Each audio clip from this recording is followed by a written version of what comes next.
안녕하십니까. 거꾸로 투자하는 쇼킹 부동산입니다. 많은 사람들의 소원이 이루어졌습니다. 바로 전세대출 DSR 도입이죠. 전세대출에 대한 정부의 첫 규제가 시작이 됐습니다. 자, 오늘 내용 중요합니다. 영상 전에 구독, 좋아요, 알람 설정은 필수입니다. 자, 2024년 미래를 바꾸는 한 해가 되시기 바랍니다. 부자들의 부동산 노트로 단숨에 부동산 고수의 반열에 오르시기 바랍니다. 또한 부자가 되려면 청약에 미쳐라. 여러분들이 가지고 계신 최악 통장 활용을 극대화하는 방법이 나와 있습니다. 서민의 인생을 바꾸는 방법은 저는 청약이라 확신합니다. 금융위원회가 전세대출 이자의 DSR 규제를 적용하기로 결정을 했다고 합니다. 왜냐면은 이 전세대출이 가계부채 증가의 주요 요인이 됐다는 내부 지적이 있었다고 하네요. 그러면서 구체적인 시행 시기는 주택시장 상황 등을 검토해 올해 중에 결정을 한다고 합니다. DSR 제도란 무엇이냐? 간단합니다. 소득 대비 대출 한도를 정하는 거예요. 제1금융권은 40%, 제2금융권은 50%가 적용되어 있죠. 자, 제1금융권 40%를 예시로 들면요. 1억 버는 사람이 이자와 원리금 상환 합계가 연 4천만 원을 못 넘깁니다. 이렇게 알고 계시면 간단합니다. 자, 근데 DSR 규제에 적용 안 되는 대출이 있어요.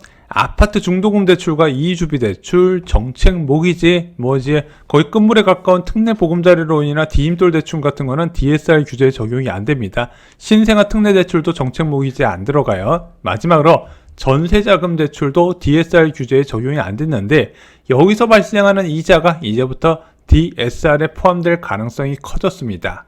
자, 부동산 관련 뉴스나 영상에 많이 보이는 댓글이 있어요. 전세대출을 규제해야 된다. 이 전세자금 대출 때문에 집값이 올랐다고 생각하시는 분들 많이 계시더라고요. 그래서 이 전세대출을 없애야 된다, 규제해야 된다 이런 댓글 많이 보셨을 텐데 정말 많은 사람들이 원하는 전세대출 규제를 정부가 발표를 했습니다. 자, 금융위원회가 전세대출 규제에 나선 이유 앞서 말씀드렸지만 이게 가계부채 때문이거든요. 일단 정부가 올해 목표를 잡았어요. 가계부채 GDP 대비 100% 이내로 낮추겠다. 현재 101%거든요. 이것을 99% 이하로 맞추기 위해서 전세자금 대출 규제 방안을 꺼내 들었어요. 왜냐면 얘가 비중이 적지 않아요. 5대 은행의 주택담보대출 잔액이 529조인데 여기에 전세자금 대출이 포함되어 있다고 합니다. 그럼 전세자금 대출 얼마나 있는데요? 121조 원, 전체 주택담보대출의 22.8%나 차지한다는 거죠. DSR 규제에 전세대출 이자를 포함시킨다고 효과가 있을까요? 저는 그렇게 많을 것 같지는 않습니다. 왜냐면 이 전세자금 대출을 누가 받는지 알 필요가 있어요. 첫 번째, 무주택자. 이 사람들은 애초부터 대출 자체가 많지가 않아요. 여기에 전세대출 이자 DSR 포함된다고 문제는 안 된다는 겁니다. 두 번째, 1주택 갭투자자. 비규제 지역에 갭투자한 사람은 전세자금 대출 받을 수 있어요. 근데 1주택 갭투자자들이 과연 전세대출 이자를 포함시킨다고 전세대출을 못 받을까요? 그렇지는 않을 겁니다. 왜? 갭투자자들은 보통 주택담보대출을 안 갖고 있거든요. 물론 과도한 신용대출을 받은 사람은 이 문제가 있을 수 있겠지만 요즘 그렇게까지 무리하게 신용대출을 해주는 분위기도 아닙니다. 마지막으로 2주택 이상자나 투기과열지구 아파트 보유자는 1금융권은 안 되고 지금 2금융권에서 전세자금 대출이 되는데 이 금리가 5%가 넘어요. 그래서 여기에 해당되는 사람은 그냥 월세 살지 전세자금 대출을 받지 않는다는 겁니다. 그래서 이것만으로 시장에 큰 영향을 준다고 보기는 어려운 것 같습니다.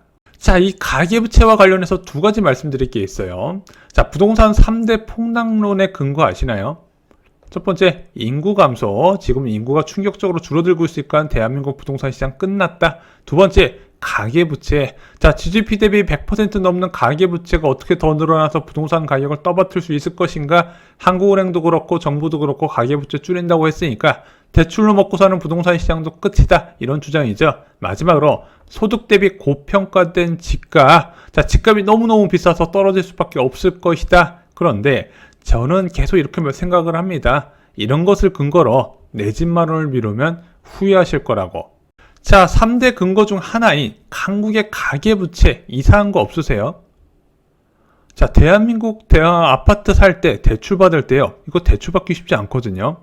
특히 고가 아파트가 몰려있는 강남 상구나 용산구는 LTV 비율이 50%나 됩니다. 그리고 DSR 규제는 따로 적용돼요. 이것도 규제가 풀린 지 1년도 안 됐습니다. 그전에는 투기과열적으로는 9억 초과주택은 LTV 비율이 20%로 확 줄어들고요. 10억 초과주택은 주택담보대출 되지도 않았어요. 자, 이렇게 대출 자체를 많이 안 해주는데 가계부채 비율이 세계 1위다? 이상하지 않으세요? 자, 여기에는요, 두 가지 비밀이 있습니다. 첫 번째는 전세자금 대출이에요. 169조 원의 전세자금 대출. 자, 이것이 가계부채의 큰 축을 차지하고 있는데 생각을 해보세요. 이 전세자금 대출 누가 받죠? 집 사는 사람이 받는 게 아니라 세입자가 받는 대출이죠. 세입자가 월세 대신 전세를 선택하고 이자를 납부하는 개념입니다. 자, 이게 잘못된 것일까요? 이것 때문에 소비가 줄어들었을까요? 다른 나라 무주택자는요, 월세 내다가 허리가 휘어요. 미국이나 호주나 런던이나, 아니 좀 저소득 국가 가더라도요, 월세가 전혀 안 싸다는 겁니다. 해외에서 거주하신 분들은 다 공감하실 거예요. 대한민국처럼 무주택자 거주비가 저렴한 나라가 없어요. 그래서 이 전세자금 대출과 그리고 본인이 갖고 있는 목돈을 활용해서 거주비를 최소화할 수 있기 때문에 그나마 소비가 이루어지는 겁니다. 자, 두 번째는 집단 대출입니다. 한국인의 유난히 심한 아파트 선호 현상. 자, 이 아파트를 선호하게 되면 두 가지 문제점이 도출돼요. 첫 번째, 건축 기간이 오래 걸립니다. 자, 아파트라는 게 뭐 외국에 있는 단독주택 다가구처럼 뚝딱뚝딱 지을 수 있는 게 아니죠. 기본적으로 2년 6개월에서 3년 정도 예전에 예상을 했었는데 지금은 그거보다 6개월에서 8년 더 걸립니다. 최소 3년부터 3년 6개월 잡아야 돼요. 만약에 경사가 있는 곳이다 4년 잡아야 됩니다. 자, 또한 아파트는요, 부지 확보가 쉽지 않아요. 왜? 땅 면적이 최소 3,000평 이상 나와야 되기 때문이죠. 물론 외곽 지역에 가면 빈 땅 너무 넘쳐나요. 하지만 이런 빈 땅에 아파트를 공급하면 출퇴근이 1시간 반 걸리기 때문에 수요자가 찾질 않습니다. 자, 그래서 어떤 대출 제도가 생기냐? 먼저 착공 후 선분양을 통해서 미리 수요자를 확보해요. 그 과정에서 중도금 대출 제도라는 게 생깁니다. 이 중도금 대출을 통해서 시공비를 확보할 수가 있는 거예요, 공급자가. 두 번째, 아파트 지을 공간이 없어서 기존 주택을 허물고 집니다. 자, 그러면은 기존 주택을 허물고 있을 때 다 사람이 살고 있는데 어디로 내보내겠습니까? 살 곳은 마련해주고 내보내야겠죠. 그래서 이주비가 필요하게 됩니다. 이 과정에서 허그가 보증서를 발급을 해요. 마지막으로 미등기 상태 아파트 입주를 위한 잔금 대출까지 필요하더라. 이런 것을 퉁쳐서 우리는 집단 대출이라고 이야기하죠. 집단 대출 얼마나 될까요? 5대 은행의 집단 대출 잔액이 160조 규모입니다. 전세자금 대출과 비슷해요. 근데 이거는 5대 은행이고 1금융권, 제2금융권 모두 합치면 훨씬 많아요. 자, 물론 여기서 잔금 대출은 주택담보대출과 비슷한 역할을 합니다. 그거 제외하더라도 높은 비중을 차지하는 게 일회성 프로젝트성 대출이라는 거예요. 이주비 대출이나 중도금 대출은 일시적인 아파트 건축 과정에서 발생하는 대출이라는 거죠. 다른 나라는 이것이 기업 대출로 분류되는데 대한민국은 가계대출로 분류가 된다는 겁니다. 이거는 아파트 매수할 때 들어가는 대출하고는 좀 다른 개념으로 접근해야 돼요. 자, 그래서 한국 부동산 시장 특수성, 전세제도와 선분양제도, 그리고 이제 정비사업을 통한 공급이 보편화되는 곳에서 만들어진 가계부채, 전세대출 169조 원, 집단대출 160조 원 저희가 추정을 한번 해봤습니다. 그러면은 다른 나라에 없는 가계부채 300조가 있네? 이것을 한번 계산을 해보자고요. 자, 한국의 가계신용잔액, 가계대출과 판매신용을 합친 게 현재 1875조 원 규모입니다. 이것을 GDP 대비 101% 수준이라고 한국은행은 발표를 했어요. 여기서 300조를 한번 빼보겠습니다. GDP 대비 83% 수준까지 떨어지게 돼요. 주요 국가의 가계부채 비율을 볼까요? 자, 영국 같은 경우는 81.6%, 태국은 85.7%, 미국은 73%가 됩니다. 만약에 대한민국이 83%의 가계부채 비율을 된다고 봤을 때는 그냥 약간 많은 수준에 속해요. 가계부채 때문에 집값 하락한다는 이야기, 솔직히 이번에만 나오는 이야기였겠습니까? 10년 전에 볼까요? 가계부채 1,000조 육박, 정부 위기 상황 아니다. 그래서 이 당시에 부동산 하락론자들이 제일 많이 했던 이야기가 생산인구 감소와 가계부채 1,000조였어요. 하지만 이때가 바닥이었죠. 이때 샀었어야 돼요. 자, 2016년 9월에 가계부채 1,300조 시대 시한폭탄이라는 이야기가 나왔습니다.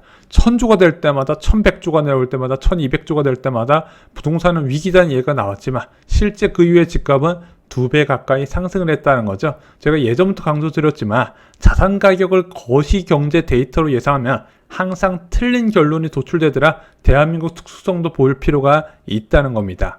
아니 한국은 숨은 가계부채가 많은데 자 대한민국에만 있는 숨은 가계부채 뭐 있죠?